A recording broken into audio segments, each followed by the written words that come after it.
అంజన్ కుమార్ యాదవ్ గారు, ఈ కార్యక్రమానికి నిర్వాహకులు సోదరులు గౌరవనీయులు ఏఐసిసి కార్యక్రమాల కమిటీ చైర్మన్ మహేశ్వర్ రెడ్డి గారు,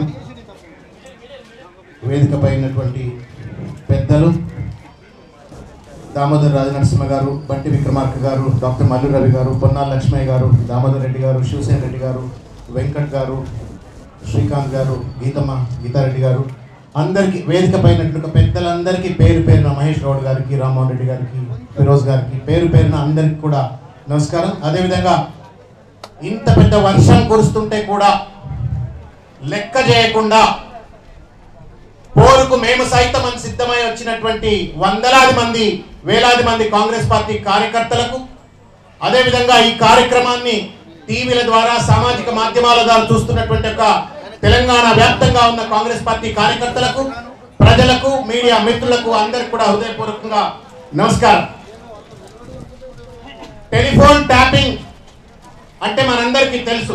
గతంలో వాడెవడో ఎక్కడో కూర్చొని ఒక బొమ్మ పంపుతాడు, ఒక సెడ్యూసింగ్ చేసి ఒక బొమ్మ పంపుతాడు, లేకపోతే ఒక ఈమెయిల్ లింక్ లేకపోతే ఒక లింక్ పంపుతాడు.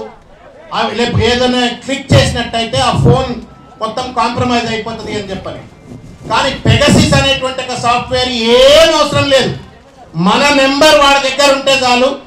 మన దగ్గర ఏదైనా వల్నరబుల్గా ఉన్నటువంటి ఒక అప్లికేషన్ ఏదైనా ఉంటే దాన్ని వాడు మ్యానిపులేట్ చేసేసి మన ఫోన్లోకి వచ్చి కూర్చుంటాడు. అంటే ఈ ఫోన్ మీ దగ్గర ఉంటుంది, కానీ వాడి కంట్రోల్లో ఉంటుంది. కేవలం మనం మాట్లాడేది వినటమే కాదు, మొత్తం రికార్డు కూడా చేసుకోగలుగుతాడు మనం మాట్లాడేటువంటిది.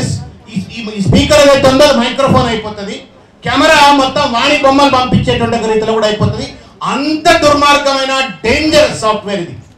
ఈ సాఫ్ట్వేర్ టెర్రరిస్టులను లేకపోతే దేశద్రోహులను పట్టుకోవడం కోసం అన్నట్టుగా ఇజ్రాయెల్ అదేదో తయారు చేస్తే దాన్ని ఇవాళ భారతదేశంలో ఉన్నటువంటి ఒక రాజకీయ నాయకుల పైన, జడ్జిల పైన, జర్నలిస్టుల పైన, కవుల పైన, ప్రజా సంఘాల సంబంధించిన నాయకుల పైన వినియోగించడం అనేటువంటిది ఇది రాజ్యాంగ ఉల్లంఘన.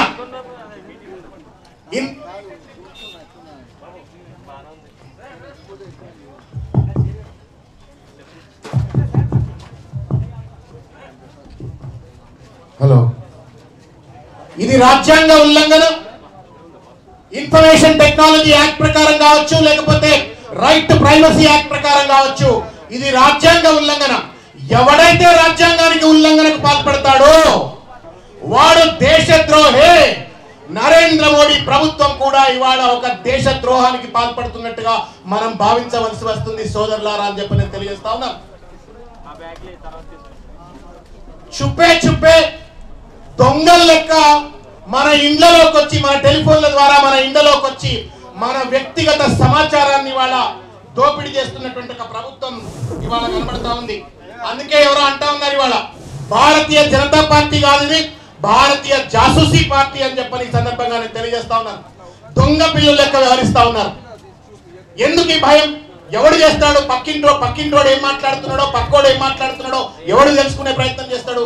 ఎవరికైతే భయం ఎక్కువ ఉంటుందో, నరేంద్ర మోడీకి వాళ్ళ భయం, నన్ను ఎవరు గద్దెదించుతారో, నా పరిపాలన యొక్క అసమర్థతను ఎవరు ఎండగడతారో అనేటువంటి ఒక భయంతో ఇవాళ ఈ రకంగా ప్రతిపక్ష పార్టీలకు సంబంధించిన, జడ్జిలకు సంబంధించిన మిగతా వాళ్ళందరి యొక్క ఫోన్లను ట్యాపింగ్ చేస్తా ఉన్నాడు నరేంద్ర మోడీ ప్రభుత్వం. కేవలం ఫియర్ అండ్ ఇన్ఫీరియారిటీ, डर और न्यूनता भाव के साथ जो है सो ये काम कर रहे हैं. ఇది ధైర్యంతో చేసేవాడి పని కాదు. चप्पा-इंच के छाती वाला डर से और इंफीरियरिटी कॉम्प्लेक्स की वजह से जो है सो आज लोगों का टेलीफोन को टैप कर रहे हैं. ये सब हिंदुस्तान के आवाम लोग समझने की जरूरत है. ఇవాళ ఎందుకు ఈ భయం? అనేక వాగ్దానాలను వైఫల్యం చేసినాడు. 17 లక్షల రూపాయలు నల్లధనం ప్రతి అకౌంట్లో ఇస్తా అని చెప్పని మోసం చేసినాడు. 2 కోట్ల ఉద్యోగాలు ప్రతి సంవత్సరం ఇస్తా అని చెప్పని నిరుద్యోగుల నోట్ల మన్ను కొట్టినాడు. పబ్లిక్ సెక్టర్ కంపెనీస్ అన్ని అమ్మివేసేటువంటి పరిస్థితి, కొత్తగా వచ్చిన కంపెనీలు లేవు. Skill India failure, smart cities failure, Swachh Bharat failure, make in India failure, startup India failure.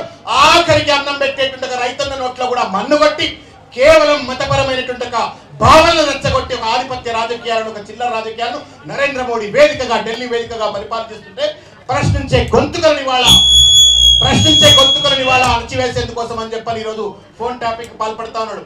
అయితే వేదిక పైన పెద్దలు ఈ కార్యక్రమాన్ని చూసేట్లుగా తెలంగాణ బిడ్డలందరికీ కూడా ఒక విషయం తెలియాలా. మనం నరేంద్ర మోడీ గురించి మాట్లాడుతా ఉన్నాం, కానీ ఇంటి దొంగ మన ఇంట్లోనే ఉన్నాడు. ఆ ఇంటి దొంగ ఎవడా అంటే కల్వకుంట్ల చంద్రశేఖరరావు.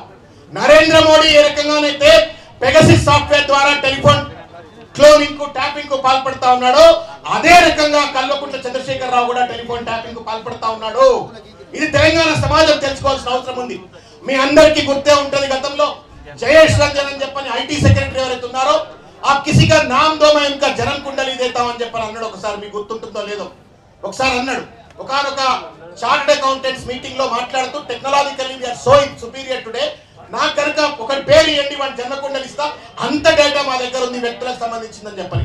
సమగ్ర కుటుంబ సర్వేకి సంబంధించిన డేటా కావచ్చు, మిగతా అన్ని రకాలుగా టెలిఫోన్ ట్యాపింగ్లకు పాల్పడుతూ ఇవాళ రాష్ట్ర ప్రభుత్వం కూడా ఇవాళ వ్యక్తిగత జీవితాల్లోకి తొంగి చూస్తూ ఇన్ఫర్మేషన్ టెక్నాలజీ యాక్ట్ ను, రైట్ టు ప్రైవసీ యాక్ట్ ను ఇవాళ ఉల్లంఘించే ప్రయత్నం చేస్తా ఉంది. దీనికి సంబంధించి అనేక సార్లు నెత్తి మీద నోరు పెట్టుకొని గాంధీ భవన్ వేదికగా ఇవాళ ఈ ప్రభుత్వం దొంగతనానికి పాల్పడతా ఉంది, మన జీవితాలకు తొంగి చూస్తుందంటే తప్పుడు చేయలేదు.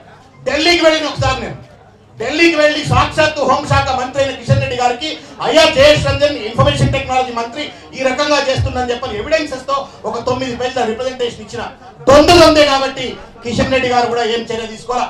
ఇది కేసీఆర్ నరేంద్ర మోడీ కలిసి చేస్తున్నటువంటి ఒక దుర్మార్గమైన ఒక పరిపాలన, ఒక చిల్లర రాజకీయం. చివరిగా ఒక విషయం చెప్పదలుచుకున్నా, దయచేసి మీరు ఎవరు కూడా సీరియస్ అంశాలు ఏమైనా మాట్లాడుకుంటే మీ టెలిఫోన్ ఫ్లైట్ మోడ్ లో పెట్టండి. దొంగ నరేంద్ర మోడీ కాదు, కల్వకుంట్ల చంద్రశేఖరరావు కూడా దొంగే. కాబట్టి మీరు ఫ్లైట్ మోడ్ లో పెట్టకుండా మాట్లాడుకున్నట్టయితే పెగసిస్ ఇంకో సాఫ్ట్వేర్ తప్పనిసరిగా మన ఫోన్లలో ఉంటది, వాళ్ళు ఇంటారు, లఫంగి పనులు చేయడానికి ఆస్కారం ఉంటుంది. కాబట్టి మీరు ఫోన్లనే దూరంగా పెట్టండి, లేకపోతే ఫ్లైట్ మోడ్ లాగా పెట్టి మాట్లాడండి. మనం ఒక దొంగల రాజ్యంలో, దోపిడీ రాజ్యంలో బతుకుతున్నాం కాబట్టి మన జాగ్రత్తలు మనం తీసుకోవాలా. రానున్న రోజుల్లో కాంగ్రెస్ పార్టీ ఎట్టి పరిస్థితుల్లో అధికారంలోకి వస్తుంది. ఇటువంటి దొంగలకు శిక్ష వేద్దాం. అది నరేంద్ర మోడీ గాని, రాష్ట్రంలో ఉన్న కల్వకుంట్ల చంద్రశేఖరరావు గాని ఈ దొంగతనానికి, డేటా చౌర్యానికి తప్పనిసరిగా శిక్ష వేసేట రీతిలో పనిచేద్దాం. చివరిగా ఒక మాట నేను అడగదలుచుకున్న నరేంద్ర మోడీ గారు, పొద్దున్న లేస్తే మేము రామరాజ్యం రామరాజ్యం అని చెప్తుంటారు, రాముడికి వారసులు అని చెప్పుకుంటారు. అంత పెద్ద రాముడే సీత మీద అభియోగం వస్తే, తల్లి మహాతల్లి మీద సీత మీద అభియోగం వస్తే ఆ తల్లిని మంటల్లో నిలబెట్టి తన నిజాన్ని ప్రూవ్ చేసుకునే ప్రయత్నం చేసిండు. ఇవాళ రాముండని చెప్పుకునే నరేంద్ర మోడీ మీద కూడా ఈ రకమైన అభియోగం వచ్చింది. ఇవాళ డేటా చౌర్యానికి పాల్పడతా ఉన్నావు, టెలిఫోన్ ట్యాపింగ్ కి పాల్పడుతున్నావు అని చెప్పని. ఎందుకు ఎంక్వైరీ భయపెడతావు నరేంద్ర మోడీ? రాముడని చెప్పుకుంటావు కదా, రాముడికి ఉన్న సత్యత నీకు ఎందుకు లేదు అని చెప్పని మేము అడుగుతా ఉన్నాం. ఇవాళ మేము అడిగేది ఏం చేయాలా? నిన్న తీసుకువెళ్ళి జైల్లో పెట్టమంటలే, జాయింట్ పార్లమెంటరీ కమిటీ ద్వారా ఎంక్వైరీ చేయమంటాను. Why are you afraid? ఎందుకు భయపడతా ఉన్నావు ఎంక్వైరీ చేయడానికి? సుప్రీం కోర్టు మేము అడుగుతా ఉన్నాం, సుమోటోగా ఒక స్పెషల్ ఇన్వెస్టిగేషన్ టీం వేసి దీనిపైన ఎంక్వైరీ కూడా చేయించాలా, ఈ దొంగలను బహిర్గతం చేయాలని చెప్పి కోరుతాం. ఎందుకంటే ఒక్క విషయం, పెగాసిస్ సంస్థ వ్యక్తులకు అమ్మదని, ప్రభుత్వాలకు అమ్ముతుంది. It's a sale between the government and government. Only ప్రభుత్వ రంగ సంస్థలకు, ప్రభుత్వానికి మాత్రమే అమ్ముతుంది. ఒకవేళ నరేంద్ర మోడీ ప్రభుత్వం కనుక ఈ సాఫ్ట్వేర్ కొనకపోతే ఎవడు కొనడం తెలియాలి కదా. ఏమైనా నరేంద్ర మోడీ పాకిస్తాన్ వాడితో కుమ్మక్కాయి, పాకిస్తాన్ వాడికి కొనిపించి వాడితో ఏమైనా మన ఫోన్లను ట్యాపింగ్ చేయించి వాడి సమాచారం తీసుకుంటున్నాడా తెలియాలి కదా. ఇది ఒక పెద్ద నేరం, ఇది ఒక రాజ్యాంగ ఉల్లంఘన, ఇది ఒక దేశ ద్రోహం. అటు కేసీఆర్ అండ్ నరేంద్ర మోడీ ఇద్దరు కూడా పాల్పడతా ఉన్నారు.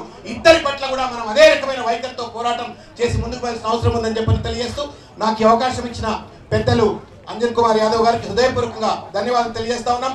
आने वाला दिन हमारा है, आने वाला दिन हमारा है, आने वाला दिन हमारा है, हमारा है, आने वाला दिन हमारा है, हमारा है, हमारा। कांग्रेस पार्टी जीतेगा, वही जीतेगा, कांग्रेस पार्टी जीतेगा।